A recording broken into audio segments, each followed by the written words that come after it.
Esselamu Aleyküm. Hoş geldiniz. Merhaba arkadaşlar. Yeni bir videomuza hoş geldiniz.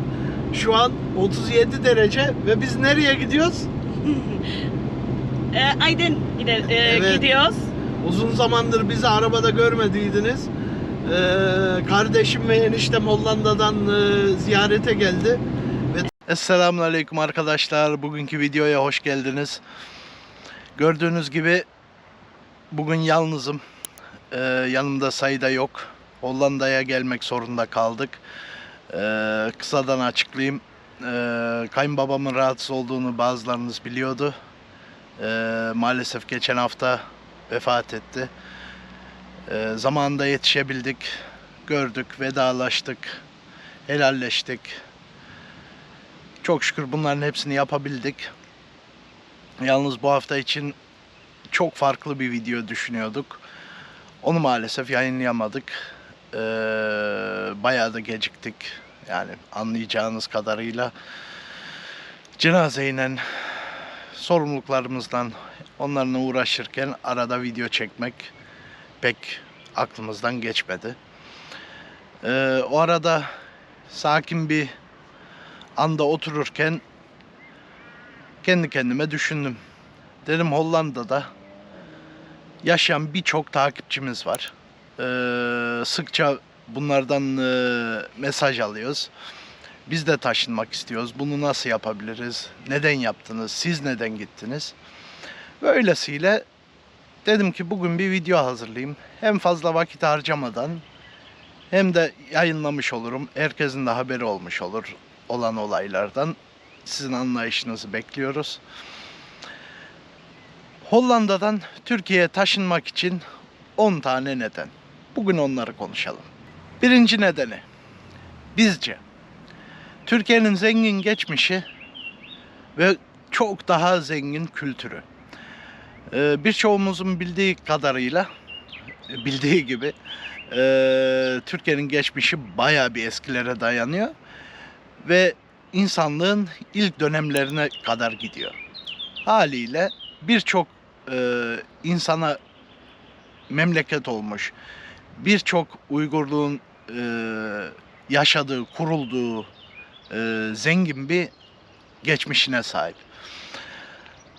Bunu merak eden arkadaşlarımız eminim bunu rahatça bir ömür geçirebilir Türkiye'de ve hala hepsini görmemiş olabilir. Ondan hariç, kültürel açıdan. Şimdi Türklerin bileceği gibi ve Türk olmayanların, Türkiye'yi merak edenlerin de öğreneceği gibi Türkiye'nin her ilden ile bir farklı bir kültürü var. Biz Aksaraylıyız. Aksaray kültürünü bayağı biliyoruz. Birçok yerini gezdik Türkiye'nin. Öylesiyle bayağı bir kültürlerini de gördük. Ve bunları keşfetmek için inanın bak bir ömür yetmez. Çünkü iller arası fark olmasından ziyade şehirler ve köyler arasında bile dünya kadar fark olabiliyor. Bazıları iyiliğine, bazıları da bazı insanları rahatsız edebiliyor. Bunların hepsini keşfetmeyi bir insan bir ömre sığdıramaz.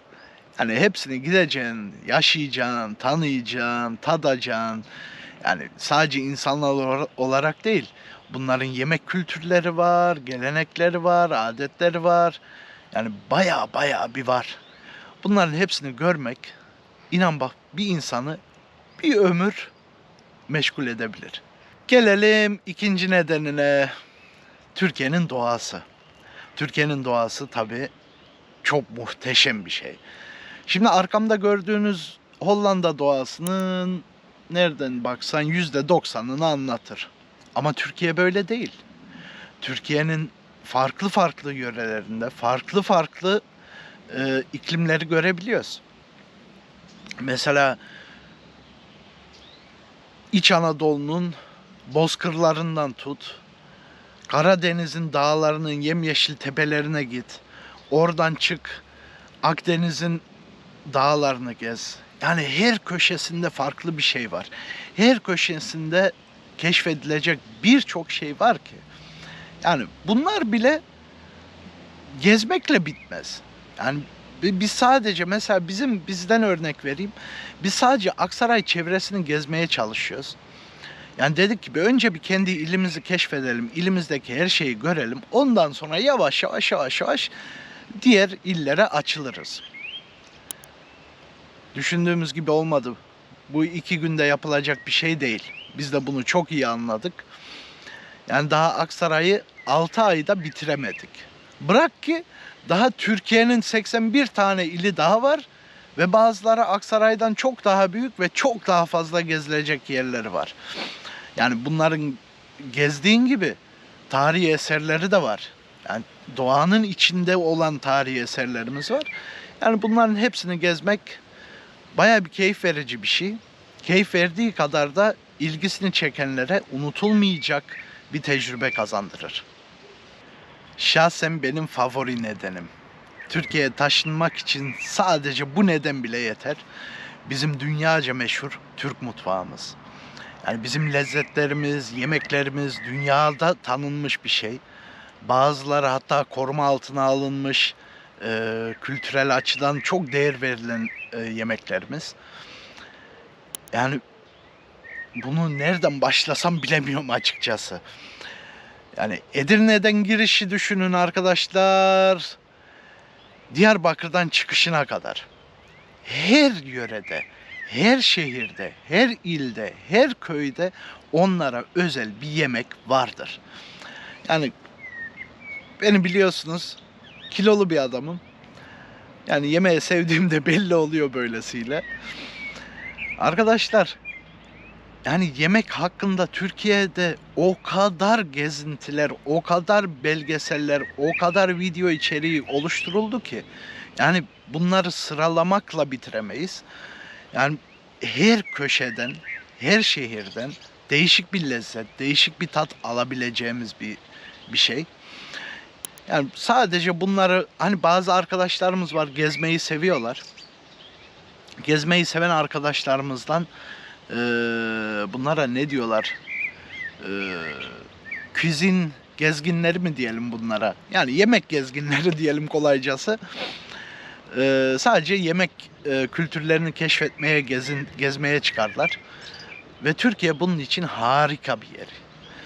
Şimdi bu nereden kaynaklanıyor bence? Biz tabii Türkiye Cumhuriyeti kurulmadan önce Osmanlıydık.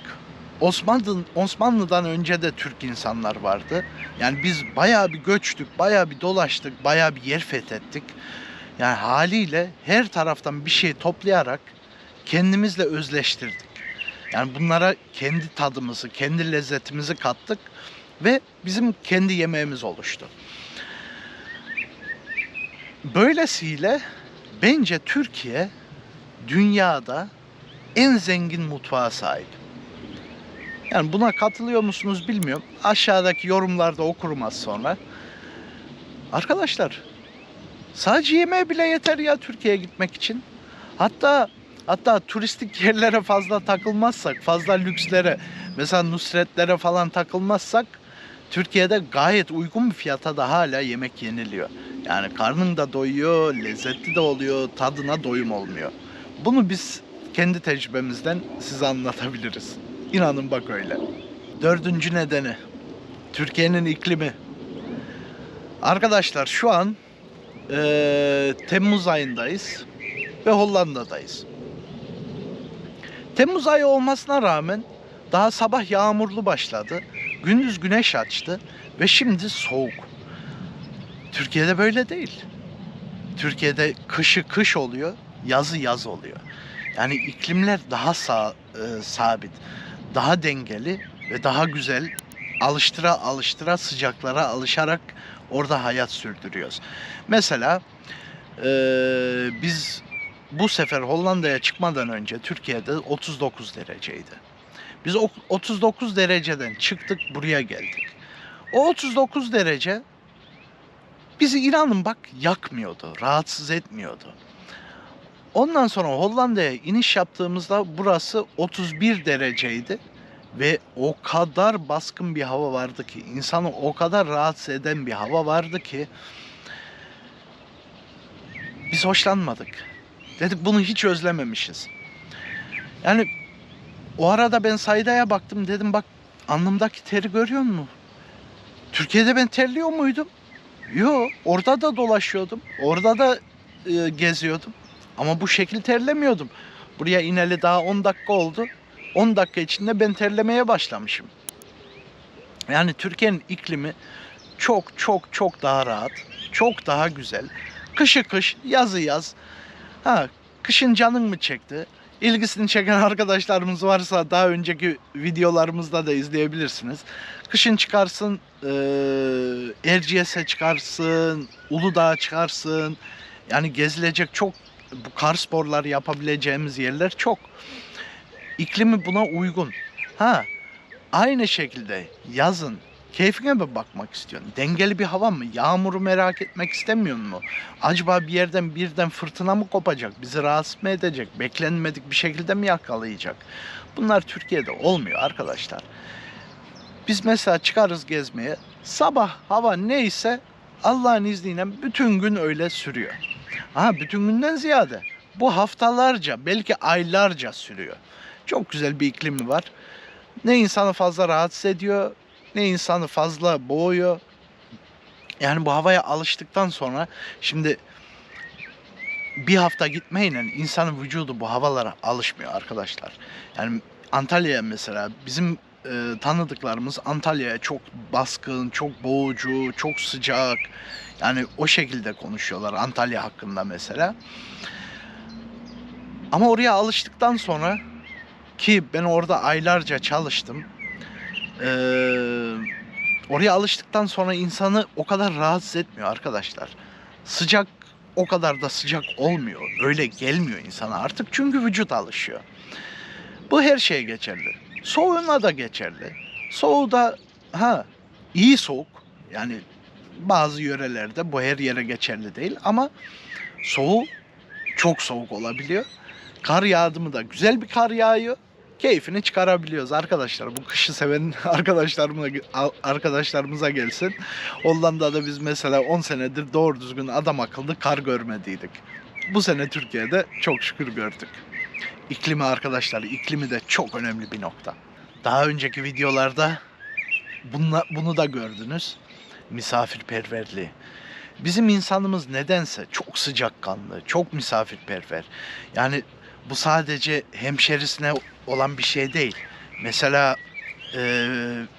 biz çıkıyoruz, geziyoruz. Köye iniyoruz. Köydeki insanlar diyor, ha nereden geliyorsunuz? Tabii Sayda da biraz ilgilerini çektiğinden, yani görünüşünden Türk olmadığı belli. Nerelisiniz, nereden geldiniz falan filan, iki sohbet oldu mu, ha bir çay mı içirmeden, bir ekmeğimi yedirmeden biz sizi bırakmayız. Böyle bir insanımız var. Çok şükür de öyle. Yani bu geçmişte çok sıkça dediğim bir şey. Dünyaya bir kere daha gelebilseydim yine Türk olarak gelmeyi tercih ederdim. Çünkü ben gerçekten bizim insanımızla gurur duyuyorum. Ha, bu demek olmuyor ki insanların hepsine gözünü kapalı güven. Bu öyle bir şey değil. Öyle bir şey kesinlikle demek istemiyorum. Ama genel anlamda bizim insanlarımızın misafirperverliği dünyaca meşhur. Bunu yabancı turistlere sorduğumuzda da aynı cevabı alıyoruz. Yani Türkiye'ye gittin, en çok hoşlandığın, en hoşuna giden noktalardan hangilerini sayabilirsin derler. Yani birincisi olmasa da ilk 2-3'ün arasında insanları çok cana yakın, insanları çok misafirperver. Her gittiğimiz yerde bir çay ikram ettiler, bir şey ikram ettiler. Yani bu bizi anlatan bir şey. Bu bizim kültürümüzde olan bir şey ve yabancıların çok fazla ilgisini çektiği bir şey. Ve bunu Türkiye'nin dışında gezdiğimiz birçok ülkede göremedik arkadaşlar. Yani Türkiye'ye taşınmak için bence bu bayağı bir neden. Hele yani karakteri yapında biraz sosyal bir insansan, yani insanlarla konuşmaktan çekinmiyorsan, Türkiye'de inan bak keyfine doyum olmaz. Gelelim bizim tatilci arkadaşlarımıza. stratejik konumu Türkiye'nin. Türkiye'nin konumu dünyanın hemen hemen orta noktası. Çünkü nereye olursa olsun seyahat etmek istediğinde aktarmalı bir uçuş olduğunda %90 Türkiye'ye iniş yapmak zorunda kalıyor. Haliyle Türkiye'den dünyanın birçok noktasına uçmak da, oraya seyahat etmek de o kadar kolaylaşıyor. Çünkü biz Türkiye'den çıktık mı, hadi diyelim Sayda'nın ülkesine, Fas'a gideceğiz. Fas'a gitmek için 3 saatimiz gidiyor. Hollanda'ya gelmek istesek aynı şekilde Hollanda'ya da 3 saatimiz gidiyor. Diyelim başka bir yere gezmek istedik. Misal Dubai'ye gitmek istedik. Aynı şekilde.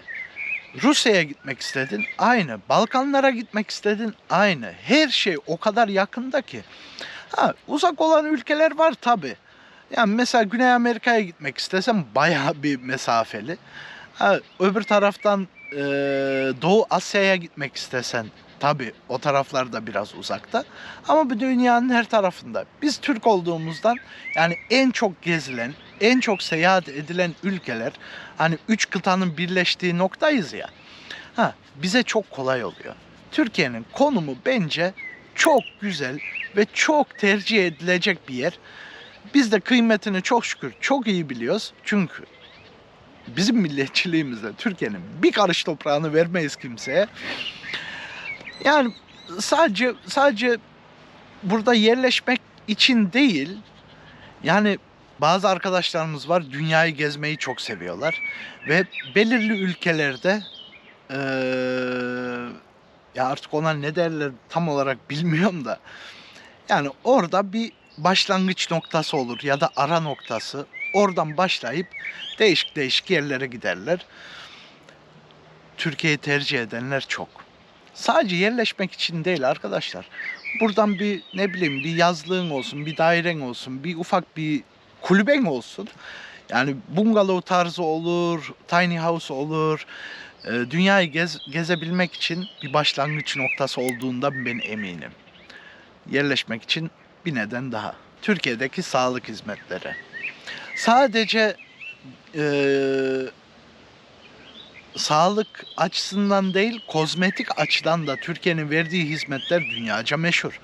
Yani dünyanın bin bir noktasından Türkiye'ye gelip de mesela dişlerini yaptıran, dudaklarını yaptıran, artık nerelerini yaptırıyorlarsa arkadaşlar siz anlayın. Bunun için Türkiye'yi tercih edenler çok. Yani inanılmaz bir derecede çok.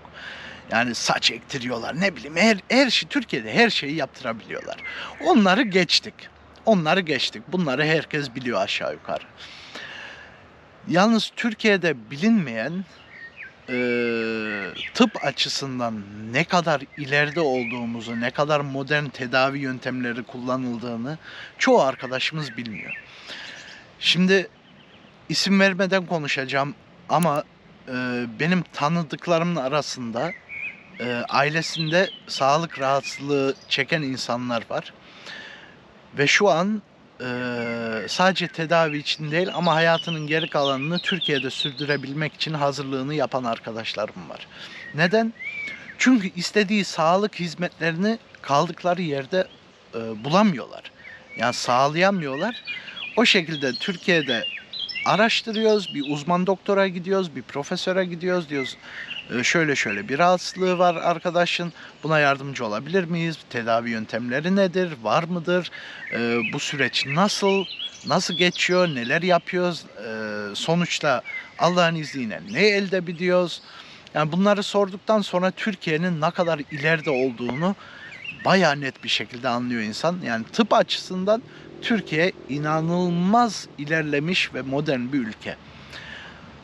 Bu taşınmak için bazı insanlara, yani özel sorunlar yaşayan arkadaşlarımıza kendi halinde bir neden olabilir. Herkesin ilgi alanı farklıdır ya. Yani çeşitli yaşam tarzları olur ya. Herkesin hayatını sürdürmek için başka şeyler aradığını duyar gibiyim. Yani garanti yorumlarda da yer alır. Ama ben bundan hoşlanmıyorum. Ama ben şundan hoşlanmıyorum.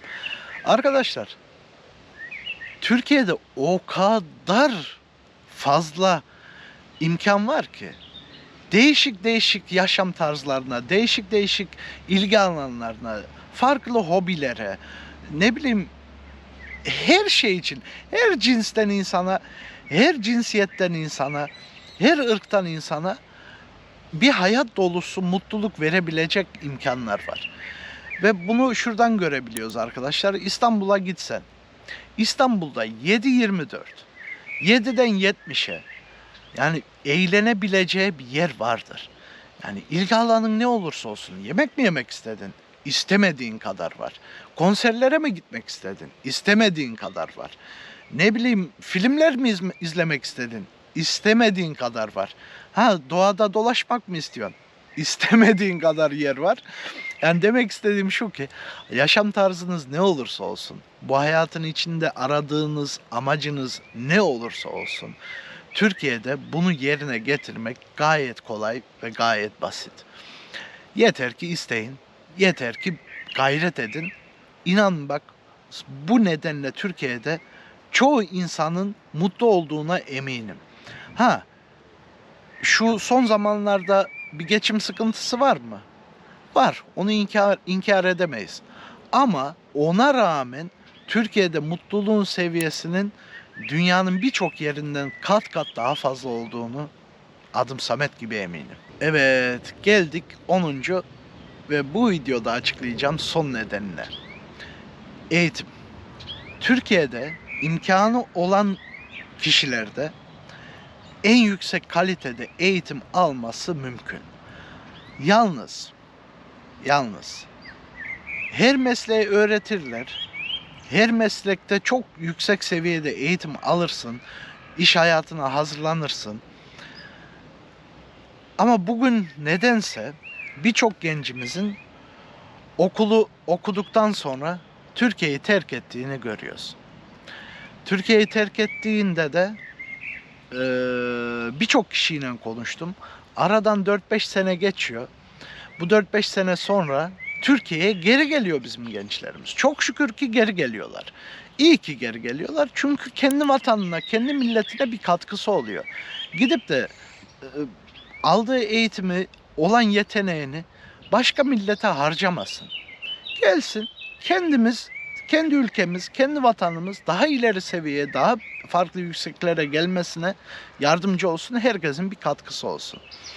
Bunu neden yaptıklarını da biliyorum. Tabii çoğu gencimiz mesela Avrupa, Amerika gibi yerleri hayal ederek diyor ki orada muhteşem bir hayat süreceğim. Muhteşem imkanlarım olacak. İnanamayacağın kadar güzel bir hayatım olacak. Yalnız oraya vardıktan sonra yerleşmeye çalışmaya başlayınca, yani kısacası gerçek hayatı görünce çok büyük hayal kırıklığına uğruyorlar ve diyorlar ki ya değer miydi? Ve birçoğu geri geliyor çok şükür. Demin dediğim gibi mesela şu an benim komşum 25-26 yaşında, çıkmış Avrupa'da çalışmış, mühendislik mezunu. Mühendis olarak gitmiş çalışmış, bayağı bir büyük firmalarda çalışmış. Ondan sonra bir gün bana böyle anlatırken dedi ki abi, şimdi ben gittim gördüm, parası da güzel, tamam, onda sıkıntı yok da orada 5-6 lira fazla kazanacağıma hayatımı mahvediyordum. Çünkü öyle bir strese, öyle bir depresyona girdim ki inanmazsın. Yani benim diyeceğim, Türkiye'de çok güzel eğitimimiz var. Yani başka ülkelerden bizim ülkemize gelip de eğitim görmeye çalışanlar var. Onlar da bizde okuyor, gidiyor kendi milletine faydalı oluyor. Yani buradan küçük kardeşlerimize sesleniyorum. Eğitiminizi alın, kendi vatanınızda çalışın, olabildiğince en başarılı yerlere gelin, en yüksek makamlara oturun. Hayatınız dilediğiniz gibi geçsin. İnanın bak, Türkiye'de çok güzel, çok yüksek seviyede eğitim görebiliyoruz. Bu videoda Türkiye'ye göç etmek için 10 neden düşündük, 10 neden konuştuk. Bence daha binlerce nedeni var. Ama bunları tabii bir videoya sığdıramayacağımızdan konuşmadık. Abone olmayı, bir like atıp da yorum yazmayı unutmazsanız çok seviniriz. Teşekkür ederiz izlediğiniz için. Sağlıcakla kalın. Bir sonraki videoda inşallah Saida ile birlikte olacağım. O zaman başka konuları konuşacağız. İyi günler. Bir dahakinde görüşürüz.